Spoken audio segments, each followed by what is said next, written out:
Hello, Night Nation. I'm Trylko from the Sons of UCF, joined by Eric Lopez of the Black and Gold Banneret. Welcome to Around the Kingdom. Elo, hello. Hello, Trace. Coming up on the fastest UCF show around is UCF Florida, the biggest football game ever. Why is Trace against it? We'll talk about that. Plus, free agency in college baseball? Is that good or bad for UCF? We'll discuss all of that and much more coming up here on Around the Kingdom. Before we get going with all of that, let us welcome in the third member of our team. He is Adam Eaton from the Sons of UCF, keeps an eye on the clock, keeps us on our toes. Adam, hello. Gentlemen, greetings. Happy June. All UCF sports, I think, are done now, so I cannot wait for the topics du jour as Around the Kingdom gets cranking. Elo, good luck to your Panthers tonight. Thank you, Adam. Now, I know you watched last week. You said, didn't we talk about the Gators and the Knights last week? We did. Prompted a lot of reaction, Elo, including from Naughty Knight, N-A-U-T-I, Knight, on the Rivals board, saying, making this game our Super Bowl is a mistake, I think. And I thought that was an interesting topic. Are UCF fans making this into much more than it is when it's the Gators who have the most to lose? I don't think they're making most of it. I mean, it's an important game. I mean, it's a game UCF has wanted. It's your in-state matchup. Everybody's got friends or foes. I mean, this is a measuring stick game, quite frankly, Trace. Is UCF, how do you expect UCF to contend in the Big 12 if you can't beat a Florida team that's perceived to be mediocre? I think it's an important big game. Every recruiter always talks about every time these teams in the same state play, oh, it's huge for recruiting. I guarantee you, every recruiter is going to say, so-and-so recruiter is in the building for this game. Oh, so of course it's important. I don't know about the Super Bowl. That's a little excessive. But I think it's a very, very important game. One of the most important regular season games in recent memory. Elo, though, I am going to be out on an island alone on this. When it comes on the schedule in October, they'll have already played conference games. And I still maintain that if they lose a game on the road at TCU, remember, they had one legacy Big 12 win against Oklahoma State. And the other is Cincinnati and Houston, who joined with them, win on the road in the Big 12. If they lose that game to TCU, there are other games on the schedule before Florida. This Florida game is not going to be as important if the Knights have losses leading up to it. But if you lose the Florida game, what does that mean for the rest of the year? Do you think you're going to beat Utah, the other teams, all of a sudden, and you just happen to lose to Florida? I think you're trying to protect yourself, Trace. I think you're scared of this game. I think you're scared of the pain that this game could cause you, and you're trying to deflect it. Yeah, a lot of pain, my friend. You don't want to revisit what happened in Tampa in 2007, do you? I think it's also overrated from a recruiting perspective. I think that's old traditional. I agree with that. I agree with that. It's the dollars. I think these kids will go anywhere where the money is good, Elo, and I don't think the outcome of this game matters much in that. But if you are a legitimate contender for the Big 12, you have to win this game. Florida's not going to be good this year. They could fire their coach any minute now, like literally any minute. We'll see what happens there. Man, you're just downplaying the Florida game. Who are you, Trace? I don't even know you anymore. I got to stake claims on something. So you probably think this game's bigger. UCF, I know you've heard they're going to host Utah on Black Friday night. I do think it's bigger. Well, of course you do. It could be. The question is Friday night as a whole huge? Should the Big 12 embrace Friday night college football, Trace? I think they should. It's not what fans want, and I can already hear people grumbling. You know what the schedule looks like. You know what these Friday games are now, right? As best you can, plan your life, plan the babysitter, plan the time off from work. You know what these games are. This is the trade-off for the dollars that come with being on Fox, and that's what the Big 12 needs to do. You know the distance between the Big 12 and the SEC and the Big 10. They got to take this window, run with this window. I think they should embrace it. Isn't it ironic? I feel like we had this conversation 7 to 10 years ago. Should the American embrace Thursday and Friday nights? But I agree with you. The SEC is going to dominate the Saturday landscape on the ABC, ESPN slots. Big 10 is going to be on Fox, CBS, NBC. There is not a lot of great slots out there for the Big 12, so why not have more singular eyeballs on a Thursday or Friday night? Yeah, and I think Brett Yormark even alluded to this last year at Media Day that, hey, look for some Friday night games. I think you make the most of this, have that game. I don't know if, it'll be interesting how many schools agree to this and how many are willing to play Friday, how many are not. UCF has a lot of experience playing Thursday, Friday night. I know fans don't like it from a tailgating experience, but from an exposure standpoint, I do think it's an upgrade. With the death of the Pac-12, no more Pac-12 after dark. I'd rather have the Friday night game, a late Saturday night slot, than those noon slots. And I think the Big 12 needs to program the entire day. Of course, that means those East Coast teams more likely to end up at noon than not. But I think there's opportunity here for the Big 12 to seize on that late night and be more rebellious in its programming choices. I expect some BYU games to be on Friday nights that normally draw pretty well from the Big 12. Expect to your point on that. So we'll see how that goes. Friday night college football. And spare me all the high schoolers, all 5 fans of the high school fans. Oh, it's a Friday night. Give me. You're a problem. All right. Elo. When George O'Leary was head coach, practices were open. Did you, as a member of the media, as a fan, as a student, did you ever go out and watch? Ohio State is thinking even practice can be a money-making opportunity. Talk now of selling tickets much as $50 a pop to watch Ohio State practice. How much would you be willing to pay to see Gus Malzahn and his team practice out on their new practice field sod laid last week? I wouldn't pay. I'll just watch your footage that you grab from practice, right, Trace? You would pay. You would pay the money. No, you know what you do? No, I would not. You would not have to pay. You know why? Because you would have people pay for you to get footage. That's what happens. J.P. Gilbert, everybody, they'll chip in, help Trace, get the footage. I do wonder, is that how that works? Like, is there some ground rules you can pay $50? Are the fans allowed to shoot video or not? It is an interesting idea from Ohio State. I'm surprised that more haven't thought about this idea. I would not be surprised if down the road you see more schools, especially now that they're gonna have to pay athletes, Trace.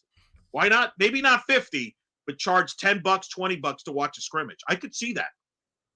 You know, I used to like going to spring training, of course, so many teams across the state of Florida. And then I remember going to a Detroit Tigers game over in Lakeland, and they were charging $10 to get in early to watch batting practice. And I just shook my head. I go, no, I'm not doing that. I'll wait to get in. It should be part of what you're paying to get in to see the game. An exhibition game, by the way. So $50. I don't think there'd be too many UCF fans. I think the fans are already paying to get into the Kingdom, NIL, and be a part of that. And, the other booster clubs and things like that. They expect to get something back from being in that, right? So I think practice should come with that. But don't you think rank-and-file fans, I don't think they're paying. Of course, UCF couldn't charge $50 for that. No, but could you not see a scenario where, Gus, hypothetically, Gus has talked about 2 big scrimmages that will decide the depth chart and everything. You're telling me if you didn't move it to the bounce house and charge, say, $10, $20, you couldn't get 5,000 all of a sudden to watch a scrimmage that is perceived to be important? You don't think so? Oh, I think there are people that would. They got what? They got maybe 10,000 for the spring game, which was a glorified exhibition, right? And there was no charge for that unless you wanted to be in premium seats. Premium seats is always a key. It gets them. Maybe, how about this? You pay $10, $20, or you pay extra for season tickets. Maybe that's part of the package. You get to see maybe that's package. Maybe you throw it in that way. Yeah, I think there's ways to make money. I think this ain't the last we're going to hear about this. Oh, I don't think Gus will embrace this. He's very paranoid about who's watching his plays. So I can't. I don't know who's recording these plays and sharing them. That's fair. That's a fair point. Some rules there. All right. Well, we've talked about on this show ad nauseum, Trace, about the NCAA settlement where the players are going to get paid. But an interesting aspect of this now apparently is coming out where athletes who had to sit out a year, Trace, under the old transfer rules are still in college, will get that year of eligibility restored and could come back the following year as a result of this and get some money out of this. Explain, what's your reaction to this as this evolvement continues of where the heck we're headed with who's getting compensated, who's coming back, and who's not? It sounds like a made-up word, but I like it. Evolvement. Maybe Adam can check on that word choice. I bounce around on this. Free market, let things go where they may. Certainly coaches, other personnel, we change jobs. It's not as much scrutiny as what the athletes do. And then I'm nostalgic for a time when this didn't exist. But there's no putting the toothpaste back in the tube. And this moving around, I think we've seen it now more pronounced with men's basketball than any sport, with the turnover in the roster. And I laugh now. Adam and Mike have been doing the podcast for a number of years, and Mike has said, just tell me who is on the roster when they get ready to play games. And I used to laugh at that line, and it's come to be more true than ever right now. So there's no putting the toothpaste back in the tube. We're not going back to those good old days. Evolvement is the right word, Elo. We don't know where it's going, but they're not going back. Well, I laugh at Adam and Mike when I listen to the podcast. That's because they're funny, though, in general. But that's one liner there. Yeah, there is nowhere. And the question becomes, at some point, are we going to get contracts? I think isn't this where this is headed, where you're going to come to a player and says, look, you got to guarantee me you at least stay here 2 years. And we'll pay you this amount. I feel like that's where we're headed with this, isn't it? Trace, you can't have constant year in, year in. What are you going to just flip the 3 different schools every year? I just think we're going to come to some sort of agreement where people are going to sign contracts where you make X amount, and if you're guaranteed to play X amount, it's going to open up a lot of doors here that maybe we don't like to hear, Trace. Another thing you knew would be inevitable, at least in the state of Florida, since so many other states, 2/3 of the states already with NIL for high school athletes, Florida making the move towards that, some more approvals from State Board of Education. But now high school kids can cash in on their name, image, and likeness. Who's paying a high school kid to sell pizzas for mom and pop pizza place? All of this is a masquerade, isn't it? Just to give people money. And they say it's not to lure them to change schools, but isn't it going to happen that way where they want to reclassify and change where they're playing? I mean, who's paying high school kids? You'd be surprised. No, you'd be surprised. I mean, I think this has been going on behind the scenes a long time. I'll give you a quick story. 2008, I'm in high school in Miami Killian Senior High School. We had a point guard named Steve Blake, who ended up playing in the NBA, played a point guard at Maryland. We had a great team, got to the state semis. I covered it. I was a print high school paper at the Miami Cougars Roar. Same school, by the way, as Andrea Adelson of ESPN. Shout out. Boy, she's way better than me as a writer. Point is, our 2 best players the following year magically moved to Miami High to play with Udonis Haslam and Frank Martin. What do you think? Oh, gee, wonder what they just happened to move there, like all the best high school players. This goes on a lot, so I'm not surprised one bit that this is making its way to high school. Yeah, and when you tell a story that dates back to that time frame, right? We're talking about what we hoped and used to be. It's been going on. It's just in different forms. It's perhaps more wide open now, more out in the open, maybe a little more transparent than it was in those days. By the way, before Adam corrects me on the corrections later, it was 1998. I misspoke. I think I said 08. It's 98, obviously, when Udonis Haslam was in high school and Steve Blake. And I was in high school back in the day. So that's when that year took place, because Udonis went to Florida, and they were part of the Final Four team later on in 2000. But the point is, high school is just as worse because the parents are the worst when it comes to this. They think that high school is the most important thing when in reality, it's not. You know who you are watching.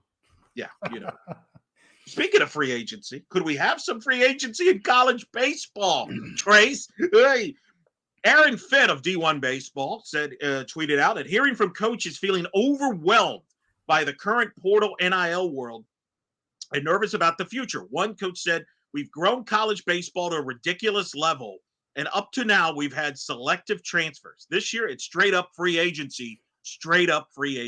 Trace, you buying that? Yeah, I think so. I mean, look at the number of players UCF was able to bring in. Rich Wallace remade his roster through transfers, right? Several key veterans came in, helped the Knights to that NCAA tournament berth. It's now like this in every sport, right? We're talking about it in basketball primarily in its impact at UCF, but look at how many players came into the portal for football. You're seeing it with baseball as well. It is straight up free agency. And I had to laugh, Adam and Mike spoke on their podcast about maybe the diminished impact of the hometown weekend or whatever, the bounce house weekend. They're trotting out these cars. What kid's looking at the car and not saying, am I getting a car? Am I getting a car for coming here? That's what this is all about now, right? From the high school kids and the money to the college kids and the money. It's what you're negotiating. This whole fall in love with UCF and I like the campus and where the world vacations, all that stuff seems trite now to me. 100% agree. And I think the big concern moving forward is who can keep up with this. I don't think every college school, and I'm talking about the power conference schools, how many of them can keep up with this? This is going on in softball as well. And there's only, you would be blown away by some of the money that's going out there with the transfer portal. And there's what's something not UCF related? What's something you've heard? You don't have to name the school. What's an amount for a player in softball that you've heard? There was a marquee softball player over the last couple of years that gotten 6 figures easily. 6 figures. Yeah. That's when it's going, man. Like, I'm telling you, the finances is going to play a big role. This is becoming pro sports. And the problem is there's going to be certain schools that are like the Yankees and the Dodgers that can buy whoever they want. But the majority of these schools are more like the Tampa Bay Rays that can't spend the money or don't want to spend the money. That's where we're going to run into these issues. And each school is going to have an interesting dilemma. We can't spend money on every sport. So which sports do we push and which sports we don't? I think that's the next fight, Trace, that we're headed towards in college. And how do you balance that? Right. And also balance the facility things. And back on the high school thing for just a second, Elo, maybe the state of Florida also needs to pay its coaches. Imagine how these coaches feel knowing that they're going to have athletes on their teams that may make more money than the stipend they get coaching across the state of Florida in various programs. All right, time to bring back in Adam and this week's silly game, which I will him and haw about and have to think on and such. Can't wait. It's always an enlightenment, Trace. Elo, I'm going to start this one off with you this week. If you happen to be watching a new show on the Sun's YouTube called Up All Night with our friends Clay Pasco and Andrew Trylko, plug. Episode 2 just released yesterday on Sunday night, and they ranked the top 5 current UCF players, Elo. So the top 5 players on this current UCF team. They both had RJ Harvey ranked at number 1. Did they get that right, Elo? Is RJ Harvey the number 1 current player on this UCF football team?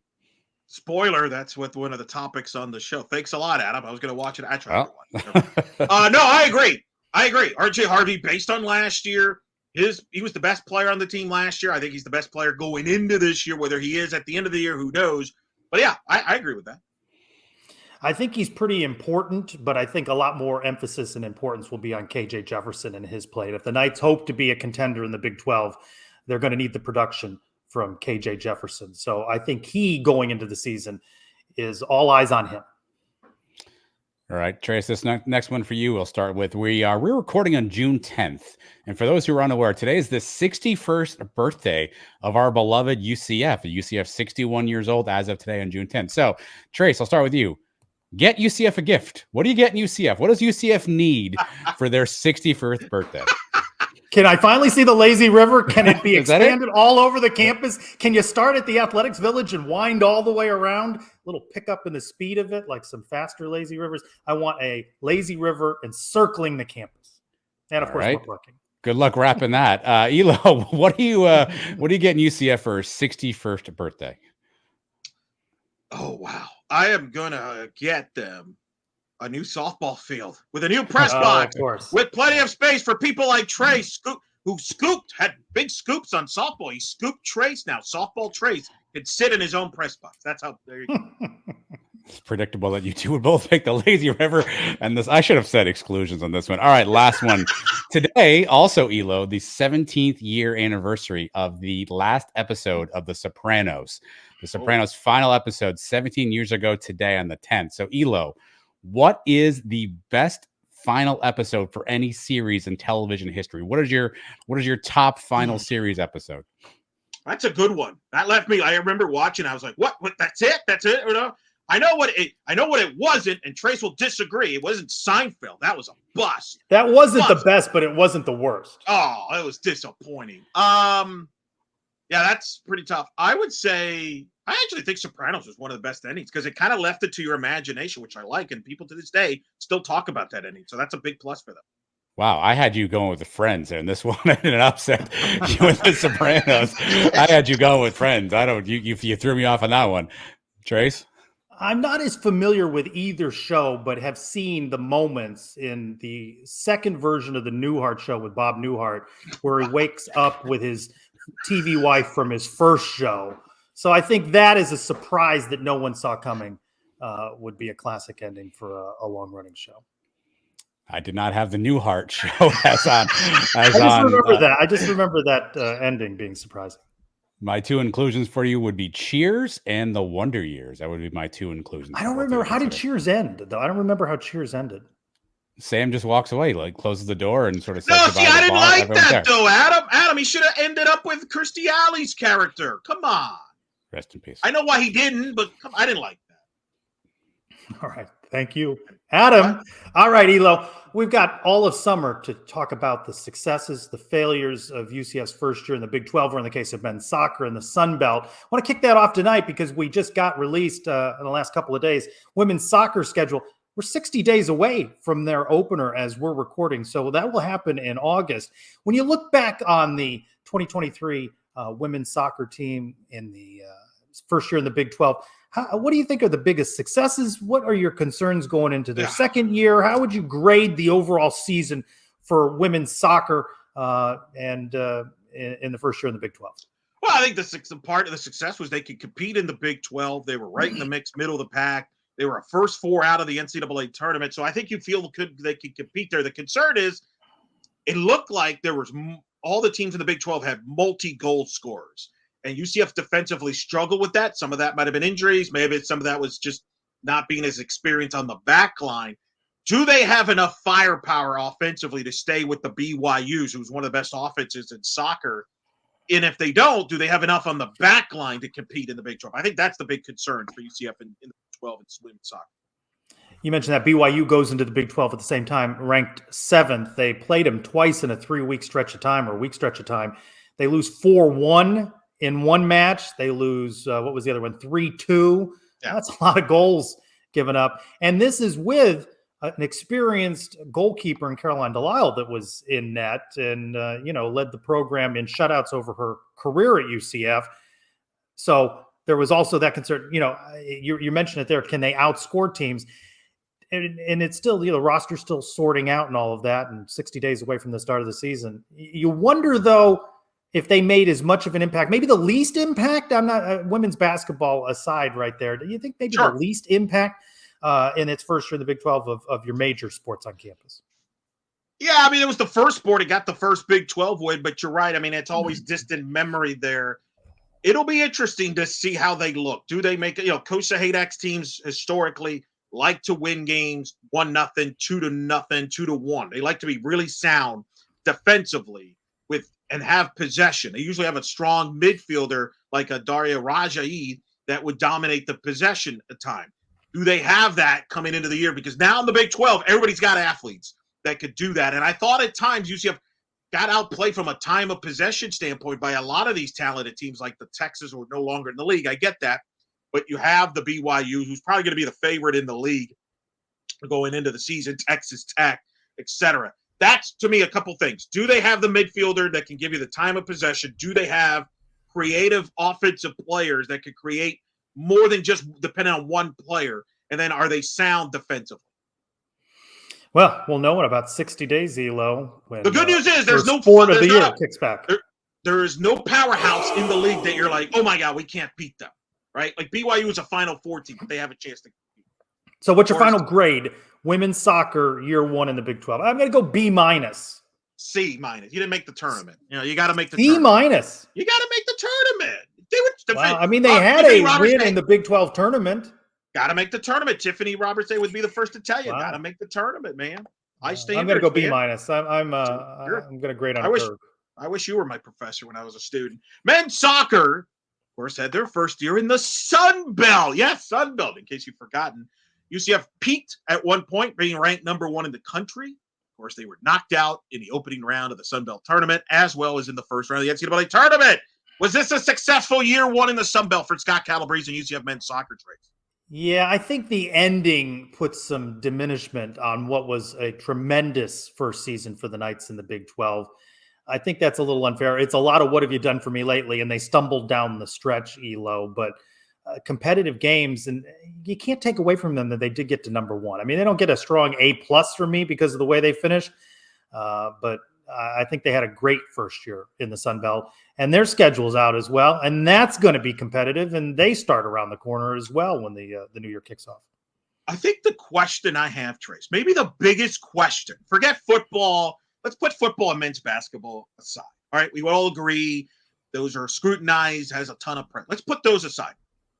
I think the biggest question I have, especially in the fall, which UCF men's soccer we're going to see, Trace? Is it going to be the team that reached number 1 levels and had big-time record attendance? Or is it the team that kind of faded at the end, had a chance to win the regular season title, lost in the second half to JMU, was upset by South Carolina in the opening round of the Sun Belt tournament at home, lost to Vermont at home? Vermont. Vermont. That's what I heard. Which UCF team do we see? Remember, Luca Dorado returns, Anderson Rosa returns. This is unexpected returns. I mean, some rumors, but you thought you were saying goodbye to those guys. Right. Which is it, Trace, though? Which team is it? I think that's the biggest question to me. What's the reality? Can I draw a parallel to a sport you love and cover so much in softball? Much was made of all of the returning seniors, but maybe it's hard to get up for that one more time and have the same fire, especially in the case of these guys, Rosa and Dorado, when maybe, I don't know what their thinking was, and we'll get a chance to talk to them preseason at some point, but were they thinking of moving on to somewhere else? And I don't fault them for wanting to come back, but can you maintain that fire?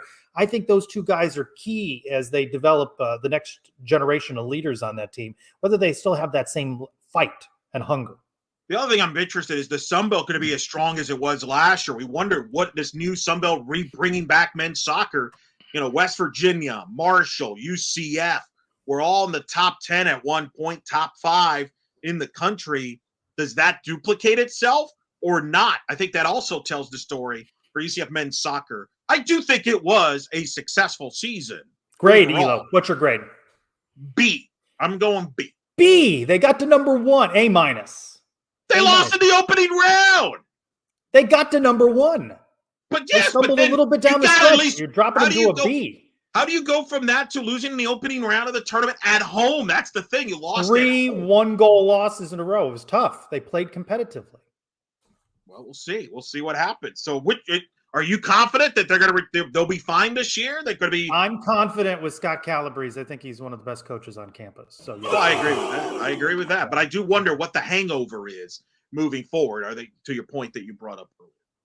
All right, prop bets. It took me a while. I broke my. I had not been doing well the last couple of weeks, but Rayniah Jones, what was it? A top 6 finish. Yeah. She finished 3rd. I'm on the board at 18-14. We got to be out of prop bets, right? Are we going off the board and getting out of UCF related things? What else are we going to talk about with the end of UCF sports? Is that it? You finish 18-14. I win. You win the prop bets. Thank you very much. I'm victorious champion for another year until August. We'll kick back off. Because I mentioned Rayniah Jones. Strong performance from her. A little appreciation before we head out of here. First ballot Hall of Famer, yes. No doubt. Finishing 3rd in the NCAA championships, making the podium. She brought interest to track and field, to UCF track and field, which hadn't existed really. What a career. Could go down. She's in the conversation for the greatest track athlete. I did this last summer for Black and Gold Banner. You had her in there? Top 10. I had her in the top 10, and now with this strong finish, she'll move up even higher. I'm not going to make a list again on that, but I think she's the most important track athlete. Think about it, Trace. You guys had her on Sons of UCF Live, I believe, was it 21? Before her star really took off. She brought interest to track and field, and that's not easy. She brought interest. I'll give you a quick story. I mean, it's Saturday. There's a lot of Stanley Cup finals going on, baseball, college baseball. I knew when she was racing. I tuned in quick to see how she did. I don't think and I think a lot of casual UCF people that normally wouldn't care about track and field, don't care about track and field, did that to watch her run her last race as a Black and Gold knight there, and she was fantastic. Was she transformative? I mean, it remains to be seen, but did she transform the program? Has the rising tide of her accomplishments, there are others, obviously, that have had successful seasons, but did she transform the program? I guess we're going to see and how well they recruit. We're going to find out. I mean, life after her. We'll see how Dana Boone, and there's a boom there with track and field moving forward. Time will tell on that. But she's the face of track and field, UCF track and field, and until someone supplants her. And by the way, she was also an Order of Pegasus recipient 2 years ago as well. So what an era! What a time frame for female athletes on the UCF campus. Some would say the end of this incredible era of female athletes. You mentioned McKenna Melville in volleyball.